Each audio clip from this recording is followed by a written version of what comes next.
उत्तराखंड में अवैध मदरसों पर बड़ा एक्शन देखने को मिला, जहां पर उधम सिंह नगर में 16 मदरसे सील किए गए हैं। हरिद्वार की बात करें तो हरिद्वार में भी 2 मदरसे सील किए गए हैं। अब तक पूरे उत्तराखंड में यानी पूरे राज्य में 110 मदरसे ऐसे हैं जिनको सील कर दिया गया है।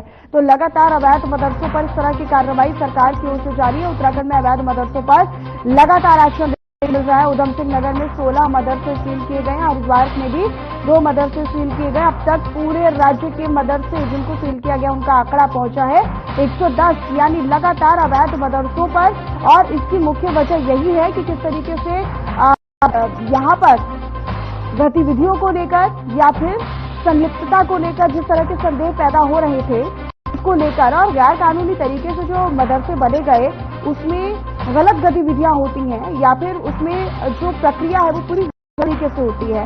निश्चित तौर पर एक कड़ा संदेश यहां पर राज्य सरकार देना चाहती है कि अवैध निर्माण हो या फिर अवैध मदरसे हो, सब पर इस तरह की कार्रवाई जारी रहेगी। संजय पुंडेर मेरे साथ जुड़े हुए हैं अधिक जानकारी के साथ इसी खबर पर।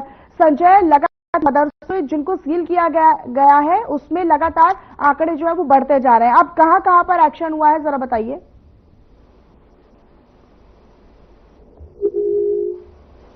संजय, आवाज मिल रही है आप तक?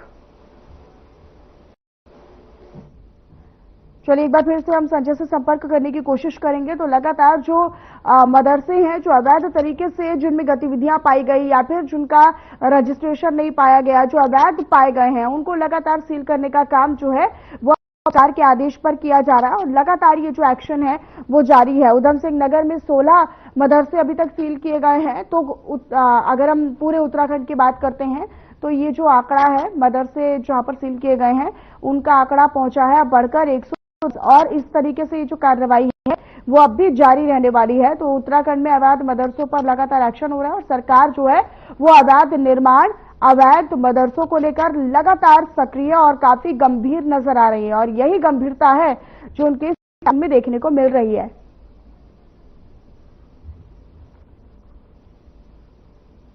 तो देखिए लगातार अवैध मदरसों को लेकर सरकार जो है वो इस तरह से एक्शन ले रही है और उनको बंद करने का काम, उन्हें सील करने का काम रहा है और लगातार ऐसे मदरसों को चिन्हित किया जा रहा है जो अवैध तरीके से या तो जिनका निर्माण किया गया या फिर निर्माण के बाद जो अवैध जमीनों पर की रजिस्ट्रेशन किसी और नाम पर किया गया हो लेकिन वहां पर मदरसे बना दिए गए।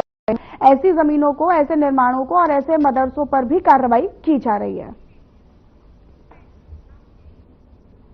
चलिए आगे